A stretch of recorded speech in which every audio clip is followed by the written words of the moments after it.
고등학교 다닐 때 많이 읽었던 책이 있습니다. 제가 세 분의 그 수필들을 참 많이 읽었는데, 한 분이 김영석 교수님이고 또 한 분이 그 안병욱 교수님의 글이었습니다.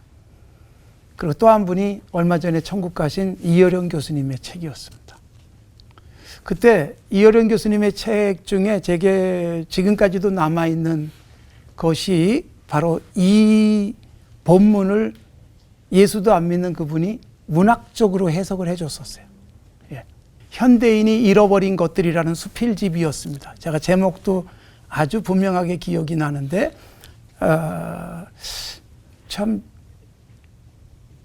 이런 해석을 달아주셨어요. 2000년 전 이스라엘 사회에 있던 사람들은 참 양심적이었다. 만일 2000년 후 지금 예수님이 이 세상에 와서 죄 없는 자가 돌을 들어 쳐라 그랬으면 죄가 제일 많은 놈이 가장 큰 돌을 들어서 칠 것이다. 굉장히 공감이 됐어요.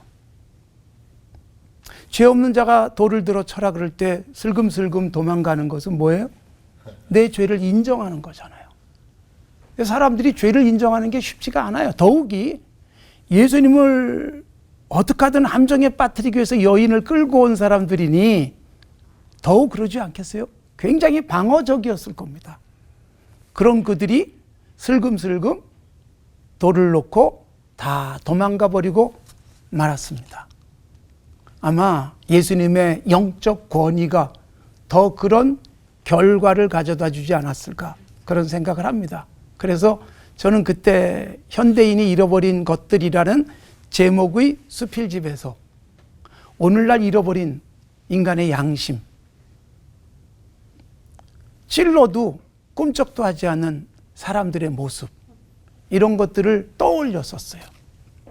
자, 여러분, 예수님은 이 땅에 계시는 동안에 이렇게 난 죄인이에요 이미 다 드러나가지고 그저 벌거벗은 것 같은 모습으로 예수님 앞에 엎드려 있는 사람들에겐 정죄하지 않았습니다. 오히려 예수님은 누가복음 15장에서 예수님이 세 가지 비유를 말씀하시잖아요. 잃어버린 양, 잃어버린 드라크마, 잃어버린 아들. 그 비유를 하신 이유가 뭐냐면 예수님을 세리와 죄인의 친구라고 수군거리고 비난하는 바리새인 서기관들 때문에 그 말씀을 하신 거예요.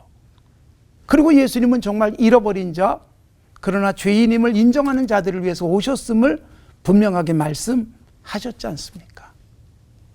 저는 이 사건은 굉장히 중요한 사건, 그리고 이 사건은 사실 예수 안 믿는 사람도 그만큼 많이 알고 있는, 그래서 예수님이 하셨던 죄 없는 자가 돌을 들어 쳐라, 이거 막 인용하는 거예요. 아무나 인용을 하는, 그 아까 서두에서도 우리가 그렇게 풀어냈지만 그러는 세상이 돼버리고 말았다는 것입니다.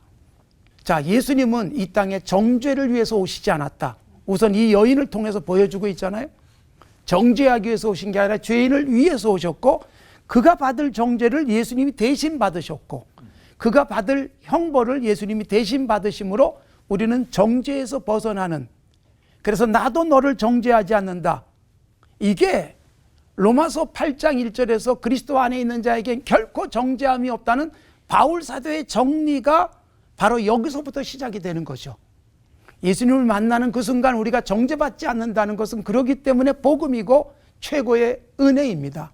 단지 어떤 사람에게 이 은혜가 임할까요? 난 죄인이야 라고 고백하는 사람들이죠. 나는 죄인임을 인정하는 사람들이죠. 예수님이 정죄하지 않는다고 말씀하셨는데 마태복음 23장에 보면 아주 신랄하게 화 있을진저 외식하는 서기관과 바리새인들아, 계속 반복하셨어요. 정말 아주 강력한 주님의 저주 선포라고 할 수 있어요. 그들은 왜 그럴까요? 인정하지 않습니다. 그들은 그들이 입고 있는 옷처럼 그 옷 속에 감춰져 있는 자기들의 실체, 이걸 드러내지 않기 위해서 가능하면 더 거룩해 보이는 옷에 가능하면 더 거룩한 발걸음으로, 그리고 더 거룩해 보이는 목소리로 살았던 그들을 보면서 주님은 역겨우셨죠. 주님이 가장 싫어하는 게 외식, 그러니까 자기를 겉모양만 꾸미는 것이었죠. 그래서 예수님은 자기가 솔직하게 드러난 한 여인과, 그리고 자기를 감춘 채 돌을 들고 정죄하는 그들을 비교를 해 주셨습니다. 우리가 여러분 다른 사람의 죄, 다른 사람의 실수, 다른 사람의 허물을 보면서 나를 깨우치는 것 아니겠습니까? 아, 나도 저런 죄를. 그래서 비판을 받지 않으려면 비판하지 마라. 너희가 헤아리는 것으로 헤아림을 받을 것이다. 내가 정죄하고 헤아리고 비판하면 고스란히 내게 돌아온다. 갈라디아서 6장에서는 바울 사도가 그렇게 말씀했죠. 남의 허물이 보이면 나도 그런 짓을 하고 있지 않는지 돌아봐라. 그래서 예수님이 주신 이 말씀은 오늘 우리 자신들을 들여다보게 하는 말씀일 뿐만 아니라 또 하나 이 말씀을 통해서 보여주는 건 뭐예요? 과거를 문제 삼지 않으시는 주님. 이미 이 죄는 과거였어요.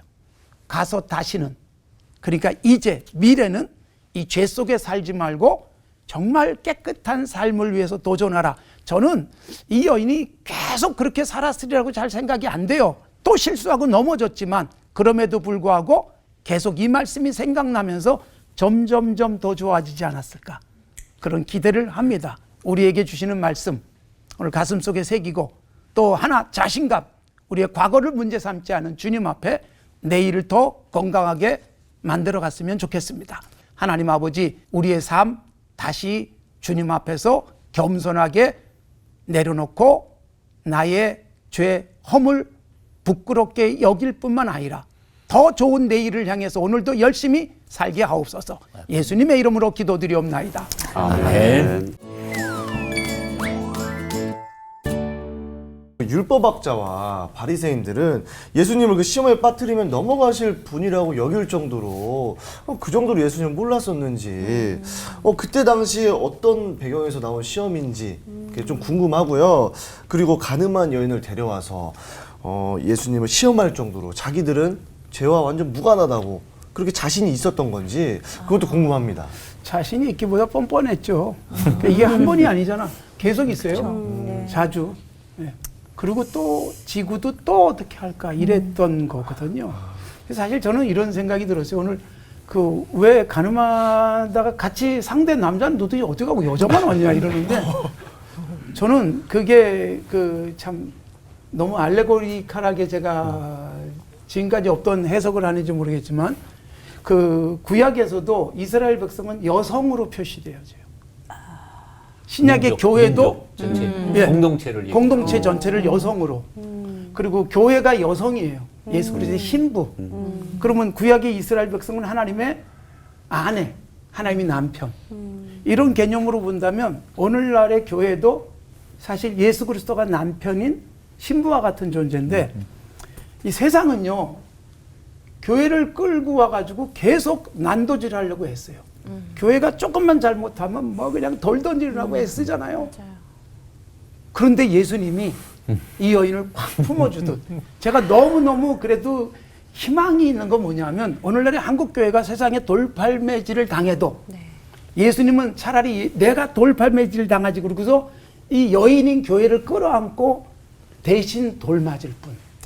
그러니까 이런 예수님을 보면서 죄인을 끌고 왔는데도 예수님이 정죄하지 않고 보호해 주시는 이 예수님의 사랑 앞에 이 못된 심성을 가진 자들이 몇 번씩 거듭하면서 그 죄를 짓고 있는 자들이 결국 손을 들지 않았을까. 그래서 참 저는 이게 여인으로 표시되어 있는 이 부분이 저는 그렇게 좀 해석한지 모르겠는데 굉장히 좀 그게 은혜가 됐어요. 그래서 오늘날도 교회를 향해서 그리스도인을 향해서 돌팔매질 하는 세상 우리도 실수하니까 자주 하니까 목사를 향해서 뭐 집사를 향해서 돌팔매질하는 세상이 결국은 손들고 말 것이다. 예수 그리스도의 사랑을 정말 알고 나면 우리가 잘못했구나. 우린 더 큰 죄인인데 이렇게 될 것 같아요.